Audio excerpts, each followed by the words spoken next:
Hello Gemini, Gemini Rising, and Gemini Moon people. This is your monthly astrological horoscope for June 2017. And a quick reminder of you guys, if you ever want to get a session with me, you do need to go to my website, integrativemysticism.com. If you're ever wondering what the heck everyone means when they say check your rising sign, I have a special video on the main channel page. It's a featured video, it's the very top, and you should check that out because it'll answer all the frequently asked questions I get about the subject.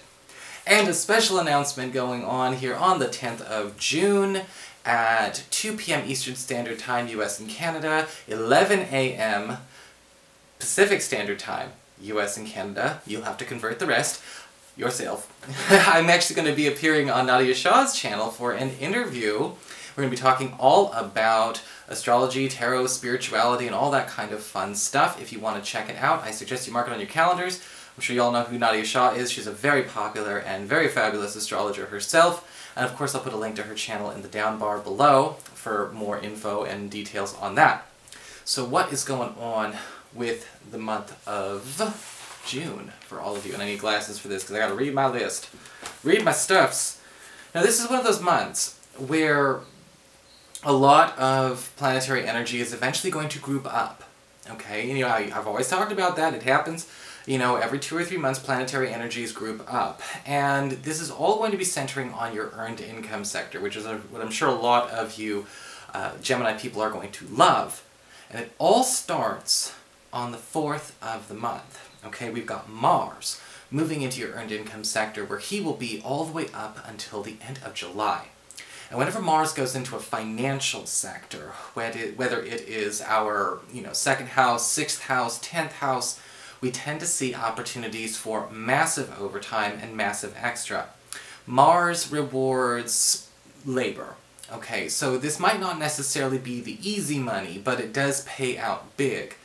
This is especially nice for those of you who may have been feeling like things have been slowing down. Maybe we've been feeling like we're not getting as many hours, or the projects are a little bit smaller than there used to be. Sometimes Mars can bring on extra in terms of one huge assignment or one huge project or undertaking that goes through the duration of his transit. Luckily, it's going to pay, and it's going to pay very well, and it all starts again that first week of the month. On the 6th, we've got Venus, planet of love, charisma, affection, and harmony, moving into your 12th house of your privacy, your hidden zone, your past. And with Venus going into the 12th house, it's time for a lot of you Gemini people to maybe get closer to a crush or an intended. Behind closed doors, a lot of you who are coupled may decide it's time for you and your partner to, maybe either take things out of the spotlight or try and find a few choice friends and relatives you want to kind of bring into your space out of the spotlight as well. We're not necessarily downsizing in a way to be mean. This happens once a year. But what happens is we kind of want to look and see who is our strong support system for both of us, as a unit, as a marriage, as a couple, as a family, whatever. Because sometimes having a super public relationship or a very, very extroverted sort of relationship is great, but, it's really hard to kind of, have that closeness that you both need. You both need friends, you both need that. And so this is going to be a time between the 6th and about the end of the first week of July where those opportunities will be there. We've also got for you single Geminis out there, love may come to you in secret. Somebody may be harboring a secret crush on you, or maybe somebody finds out you have a crush on them. But you may still get to try your stuff with them anyway during this window. Also, on the 6th, we've got Mercury, planet of communications, haste, speed, fast activity, and even travel moving into your sign. And from the 6th all the way up until the 21st of the month, a lot of you may be finding yourself able to use all of these wildcard blessings in any capacity you want. What do you need to speed up or go faster in your life is the question you've got to ask yourself between the 6th and the 21st. But don't just sit there pondering and asking and waste that whole window. You do need to put it into action. Because with Mercury in your sign, basically what is it that is either taken too long or needs to play catch up? That is where we are putting our energy. Are we playing catch up with our fitness, our physical health? Are we trying to take a trip, a little vacation, get some more travel in? catch up on work assignments, school assignments, catch up on saving money, catch up on communications, catch up on relationships. This is where we have a chance to kind of get everything up, you know, and actually working in time and in step with all the other priorities in our life that it's fallen behind too.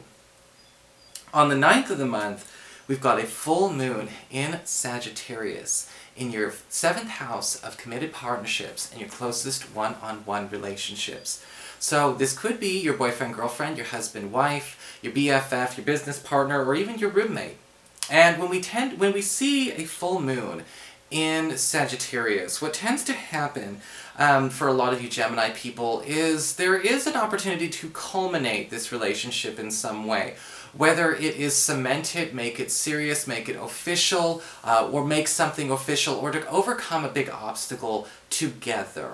Whether it's a problem that you and your best friend have had a hard time meeting, maybe it's time for some of y'all to become official. Some of you may be actually finding out about opportunities to, you know, get rid of an issue that's been plaguing you and your partner, or you and your spouse when it comes to things around the house, or any other kind of issues, maybe work issues. But it's a good, pleasant culmination. However, I will say this can be tense as well. It does test our abilities to be there for each other.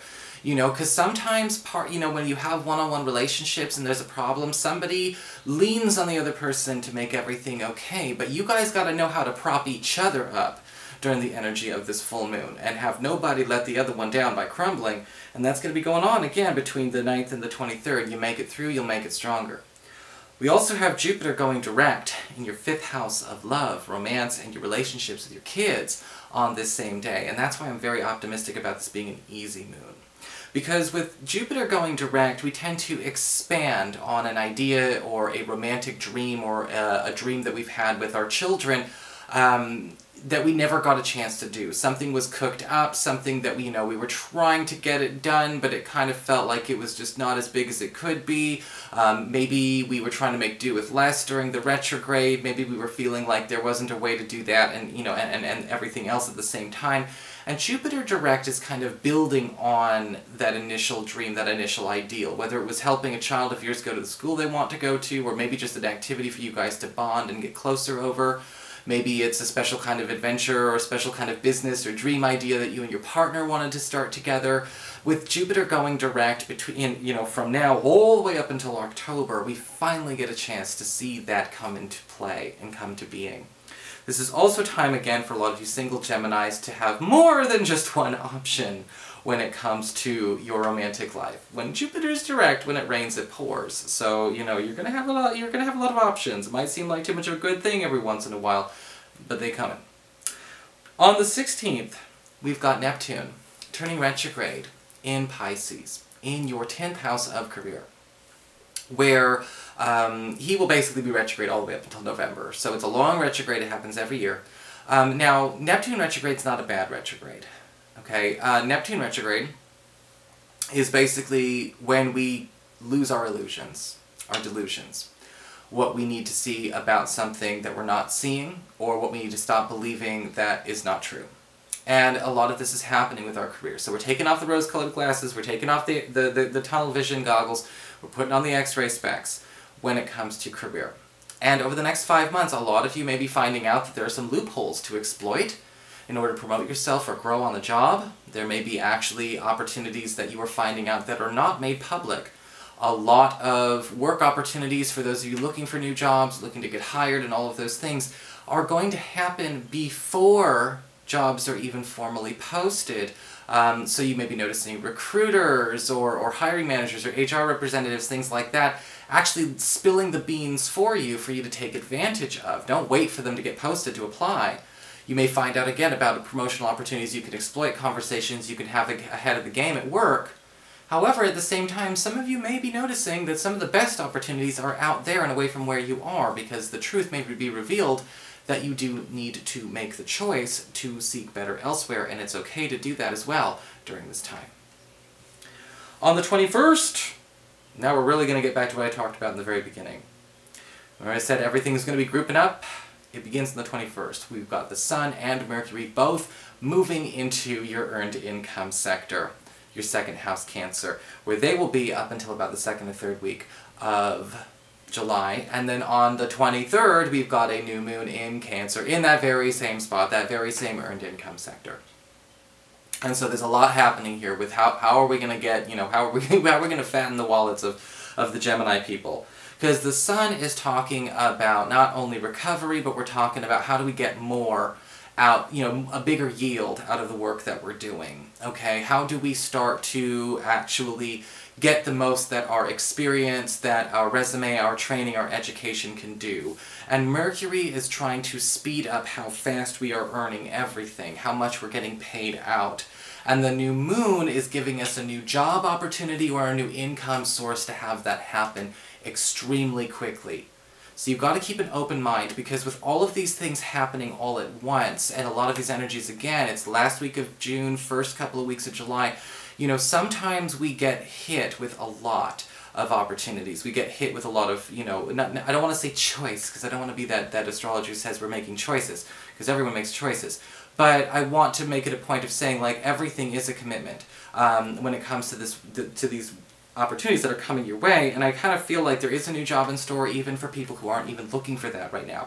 And it may be something to entertain, it may be something you only keep for the season, it may be something you keep for a good long while, but we are trying to, again, rustle you up a lot of dough really quickly.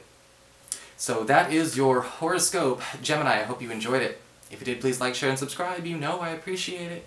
And of course, if you ever want to get a session, you can follow the links below, or go to integrativemysticism.com.